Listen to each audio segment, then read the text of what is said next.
Hello বন্ধুরা, আশা করি সবাই ভালো আছেন। সরকারি ভাতা ও শিক্ষাবৃত্তির সর্বশেষ আপডেট নিয়ে আবারও আপনাদের সামনে হাজির হয়েছি, তাই ভিডিওটি স্কিপ না করে শেষ পর্যন্ত দেখুন। যারা ষষ্ঠ থেকে দ্বাদশ শ্রেণী বৃত্তির জন্য অনেক দিন ধরে অপেক্ষা করছেন, তাদের জন্য আজকে খুবই জরুরি একটা খবর রয়েছে। আপনারা হয়তো জানেন যে এবার বৃত্তির টাকা পাওয়ার নিয়মকানুন বেশ কড়াকড়ি করা হয়েছে। আগে দেখা যেত অনেকেই নিয়ম না মেনে অন্য কারো নাম্বারে উপবৃত্তির টাকা নিয়ে নিত, কিন্তু এবার সরকার থেকে এটা পুরোপুরি বন্ধ করে দেওয়া হয়েছে। নতুন নিয়ম অনুযায়ী যে শিক্ষার্থীর নামে উপবৃত্তি আসবে তার টাকাটা অবশ্যই তার বাবা বা যিনি আসল অভিভাবক তার জাতীয় পরিচয়পত্র বা ভোটার আইডি কার্ড দিয়ে খোলা মোবাইল ব্যাংকিং অ্যাকাউন্টে আসতে হবে, যেটা বিকাশ, নগদ, রকেট, উপায় বা এম ক্যাশ যে কোনো একটা হলেই হবে। তবে সবচেয়ে গুরুত্বপূর্ণ বিষয় হলো, যেই সিমে এই অ্যাকাউন্ট খোলা থাকবে সেই সিমটিও কিন্তু ওই একই অভিভাবকের নামে কেনা থাকতে হবে।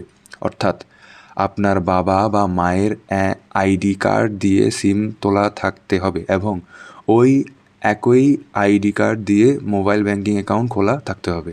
এই দুইটা জিনিস ঠিক না থাকলে এবার কিন্তু কোনোভাবেই উপবৃত্তির টাকা পাওয়া যাবে না।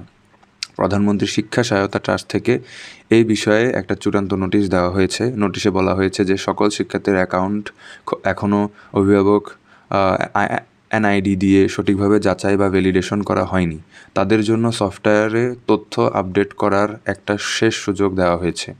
এই সুযোগটি আগামী 17 জুন 2026 থেকে 20 জুন 2026 তারিখ পর্যন্ত খোলা থাকবে। আপনাদের যাদের অ্যাকাউন্টে এখনও সমস্যা আছে তাদের এই নির্দিষ্ট সময়ের মধ্যে নিজেদের স্কুল বা কলেজে যোগাযোগ করে তথ্যগুলো ঠিক করে নিতে হবে।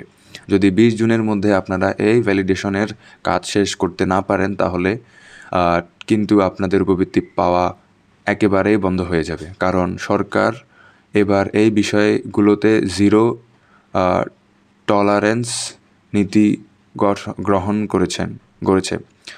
প্রত্যেক শিক্ষার্থীরা যেন তাদের ন্যায্য টাকাটা পায় সেটা নিশ্চিত করতেই এমন কড়া পদক্ষেপ নেওয়া হয়েছে। একটা হিসাব অনুযায়ী ধারণা করা হচ্ছে যে এখনও প্রায় 30 থেকে 40 হাজার শিক্ষার্থীর অ্যাকাউন্টে এই ধরনের সমস্যা রয়ে গেছে। আপনারা যারা ভাবছেন যে কোনোভাবে হয়তো আগের নিয়মে টাকা পেয়ে যাবেন, তারা কিন্তু এবার মস্ত বড় ভুল করছেন, কারণ 25 থেকে 26 অর্থবছর একদম শেষের দিকে চলে এসেছে। আগামী 21 থেকে 2026 তারিখের পর থেকেই প্রথম থেকে পঞ্চম এবং ষষ্ঠ থেকে দ্বাদশ শ্রেণীর যাদের অ্যাকাউন্ট পুরোপুরি ঠিক আছে তাদের অ্যাকাউন্টে টাকা পাঠানো শুরু হয়ে যাবে। তাই 20 জুনের পর এই তথ্য ঠিক করার আর কোনো সময় বা সুযোগ দেওয়া হবে না। তখন অ্যাকাউন্টের সমস্যার কারণে কেউ যদি টাকা না পান তাহলে সরকার বা স্কুল কর্তৃপক্ষ কেউ এই দায়ভার নেবে না।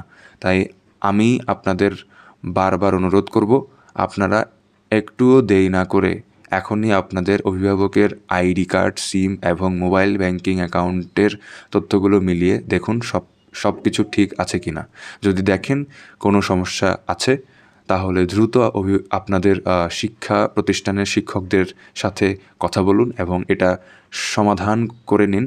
অনেকেই হয়তো ভাবছেন এখন স্কুল তো বন্ধ থাকতে পারে, কিন্তু উপবৃত্তির এই জরুরি কাজের জন্য আপনারা শিক্ষকদের সাথে ফোনে যোগাযোগ করে বা সরাসরি গিয়ে যেভাবেই হোক এই কাজটি দ্রুত শেষ করে ফেলবেন, কারণ একবার সময় পার হয়ে গেলে আর কিছুই করার থাকবে না। যদি এই বিষয় নিয়ে আপনাদের কোনো প্রশ্ন থাকে তাহলে অবশ্যই কমেন্টে জানাবেন। আমি চেষ্টা করব আপনাদের সঠিক তথ্য দিয়ে সাহায্য করার। যারা নিজেদের তথ্য সঠিকভাবে আপডেট করতে পারবেন তারা একদম নিশ্চিত থাকতে পারবেন যে 21 জুনের পর আপনাদের উপবৃত্তির টাকা আপনাদের অ্যাকাউন্টে নিরাপদে চলে আসবে। আজকের আপডেট এই পর্যন্তই। সরকারি ভাতা ও শিক্ষা উপবৃত্তির সর্বশেষ আপডেট সবার আগে পেতে চ্যানেলটি সাবস্ক্রাইব করে আমাদের পাশেই থাকুন। ভিডিওটি ভালো লাগলে একটি লাইক দিন এবং আপনার মতামত অবশ্যই কমেন্টে জানাবেন। ধন্যবাদ। দেখা হবে পরবর্তী আপডেটে।